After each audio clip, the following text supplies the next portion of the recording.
Hi and welcome. You could have told me we were filming.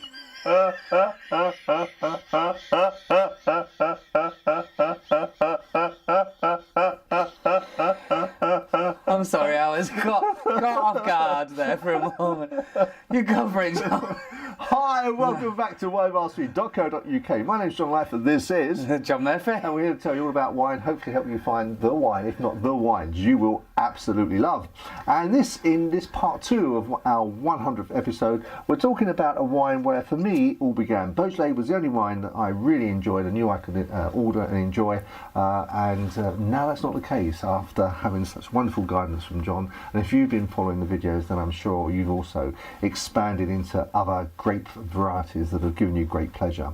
So we're doing tasting in this particular episode 3 Beaujolais, as that's where I began, and just comparing them now, and I'm just reassessing them from 2 years further down the line with some expert guidance and comparing them with those wines. So number 2, Back where it all started, yes. back where it all started. Yes, number 2, Beaujolais. As usual, I assume we'll be there. Yes, it will. Okay. It is. Well, this is. It looks a little bit deeper in colour. Actually, yeah. Yeah. Still, Not quite so bright. no, but it's still very, very light. Yeah. You A little can bit more see straight tawny through in the. colour. Yeah, but yeah. Okay. Right. Okay. See what it gives on the nose. Let's give it a go. Not as much. No. Very little. Very little, in fact. Yeah. That's almost like surprisingly very little, if you know what I mean. Yeah. You've really got to go searching for it. You have, and I'll be honest, I'm struggling to find it. Yeah. When I found it, I wasn't quite sure what it was. Oh no. It's a bit of a. I can recognise it, I guess, as a Beaujolais, Okay. but not quite as vibrant No. as the previous. No, definitely. There's nothing jumping out of there and hitting me No. in any way, shape, or form. That No. is I'm trying. I mean, I think you were saying earlier that Beaujolais is one of those wines that is very flexible and it can go with lots of things. If you're drunk on its own, it can be drunk with fish if you want, light meats. Yeah.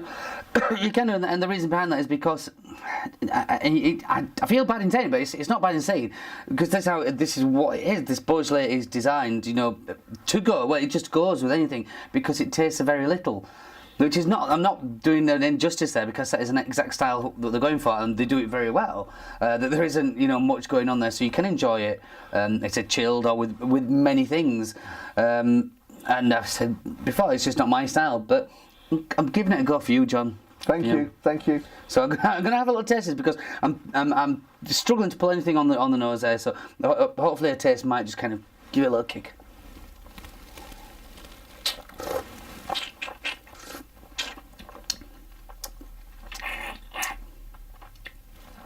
Well, that's flat compared to the first one. It is. It's really difficult to. It's like normally, as you normally get sort of the cherries predominant or whatever. This is, there's no predominant taste. It's No. It's a real. It's like there's a mix and it's brought its own. It's one of those you'd either like or you wouldn't. Yeah. This is. There's not much I can say about it, but what I will say is, as you said, the cherry or the strawberry that should come and hit you. I'm getting that, but just only at the very end, and then as soon as I've got that, the tannins are just so in your face that they just take all. For me, it takes the enjoyment of the wine away, and it's taken as soon as I'm thinking, oh, there it goes, and the tannins just come in and go, no, you're not having it. Right. Kind of thing. I think this is. I mean, if we were actually sitting in a cafe, the outside of a cafe in Beaujolais region of France, and we were drinking this and French bread and maybe some pâté or some cheese, I'm sure we'd be loving it. I'm with you 100%, because the food will take all the tannins away, and that would then. You would describe that as a very easy drinking red, wouldn't you? Yeah, Because you would. the tannins wouldn't be there, and you'd be just scoffing carafe after carafe. Yes. You would, but as it stands, you know, in a cellar in Brighouse in January, it doesn't quite have that same effect. No, it doesn't stand up to that same scrutiny, does it? No, definitely not. So for me, you know, there are not many wines that I would actively say, oof, I don't really like that. I try to find a positive, but for me, I'm not a fan of that at all. No. That doesn't push any buttons for me. I don't dislike it. You know, if someone gave me a glass of that, I wouldn't sort of. I'd ask for another glass afterwards, if I was offered. Oh God. Yeah, I understand what you're saying. It's not spectacular wine. It is an everyday table type wine. For me, for our palates. I mean, yeah. That doesn't mean to say you wouldn't thoroughly enjoy it, of course. We're always apologising for ourselves on the. Well, I think it's the reason I certainly apologise is I'm aware that someone, probably a winemaker somewhere, has put their heart and soul into making this, and there will be people that absolutely love it. Yeah, definitely. And I feel that, you know, I don't want to offend anyone because, you know, just because I don't like it doesn't mean to say it's not good. You're such a gentleman. Well, no, it's true, isn't it? You know. Yeah, it's very true. They all have merits, and as you say, somebody has slaved over this and made this, and this is their baby. They produced it, so. But it's simply not to my taste. No. That's all I can say. We'll keep this short and sweet then. Yeah. Score-wise? Yeah. Sorry, that's yeah. What are you going to come with? 60? What's that? Yeah, I think 60. It'd have to be really bad if it below 60, wouldn't it? So, and I wouldn't say that. There's 10. There's 5. I wouldn't dare. No, I wouldn't dream of it. 55. 55 is my, but that again is a personal view. Yeah. 55. You know, if you had 10 wines in front of us, that would definitely come out of the bottom. Yeah. Okay. Well, yeah. I think I understand what you're saying. I because I like Beaujolais, so I'm probably I'm going to go 60 with this one. Okay. Yeah. I understand your thinking, but 55. Okay, fine. Well, we'll see if we can get it back up there with the third one in part 3. We'll see you there. Chin chin. Chin chin. Hi, we're back. Sorry about that. We've suddenly had an afterthought about our scoring.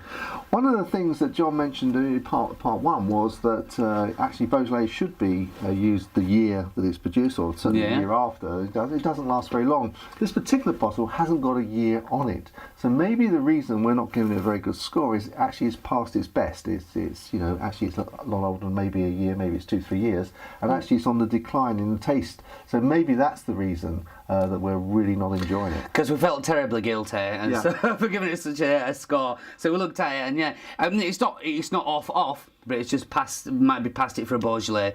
So maybe that is the way why we scored it so low. In fact, it's got to be, hasn't it? Cause why not? Yeah, it must be. But we thought we'd just explain. Yeah. So there we are.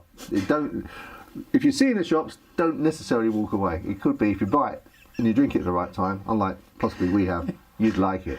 But we'll see what number 3 has for us. We'll see you back there. Cheers. Chin chin. There's no...